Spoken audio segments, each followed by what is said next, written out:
નમસ્કાર દર્શક મિત્રો, હું છું આશ્લેષા પટેલ અને આપ જોઈ રહ્યા છો અરવલ્લી ન્યૂઝ. અરવલ્લી જિલ્લાના ગૌરવ ગણાતા પીસી બરંડાએ રાજ્યકક્ષાના આદિજાતિ વિકાસ, અંત્યોદય અને નાગરિક પુરવઠા ગ્રાહક સુરક્ષા વિભાગના મંત્રી તરીકે ધાર્મિક વિધિ અનુસાર ગાંધીનગર સ્વર્ણિમ સંકુલ 2માં રાજ્યકક્ષા મંત્રી તરીકે પદગ્રહણ સંભાળ્યું. સાથે હંમેશા લોકોના હિતમાં કાર્યરત રહેલા પીસી બરંડાએ નવી જવાબદારી સાથે વિકાસ અને લોકસેવાના નવા અધ્યાયની શરૂઆત કરતા પદભાર સંભાળ્યો હતો. પદગ્રહણ પ્રસંગે વૈદિક મંત્રોચ્ચાર, વૈદિક રીત રિવાજો અને પૂજા અર્ચના સાથે પદગ્રહણ વિધિમાં પરિવારજનો, શુભેચ્છકો અને મોટી સંખ્યામાં સમર્થકો, કાર્યકરો ઉપસ્થિત રહ્યા હતા.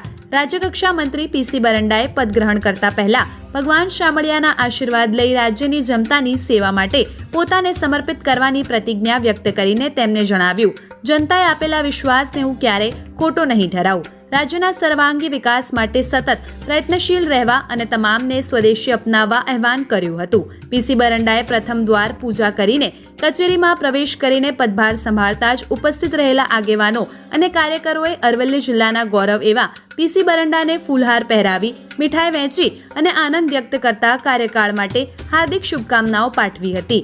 આ પ્રસંગે ઉપસ્થિત લોકોએ અભિવાદન સાથે આશા વ્યક્ત કરી કે પીસી બરંડા રાજ્યના વિકાસ યાત્રામાં નવા અધ્યાય સાથે જનસેવાના સર્વાંગી વિકાસ અને જનકલ્યાણ માટે અવિરત પ્રયત્નશીલ રહેવા શુભેચ્છાઓ પાઠવી હતી. પદગ્રહણ કાર્યક્રમમાં અરવલ્લી જિલ્લા ભાજપ પ્રમુખ સહિત સંગઠન, રાજ્યસભા સાંસદ રમીલાબેન બારા, ધારાસભ્યો ભીખુસિંહ પરમાર, ધવલસિંહ ઝાલા, જિલ્લા પંચાયત પ્રમુખ પ્રિયંકા ડામોર સહિત મોટી સંખ્યામાં કાર્યકરો ઉપસ્થિત રહ્યા હતા. વૈભવ રાઠોડ, અરવલ્લી ન્યૂઝ, મોડાસા.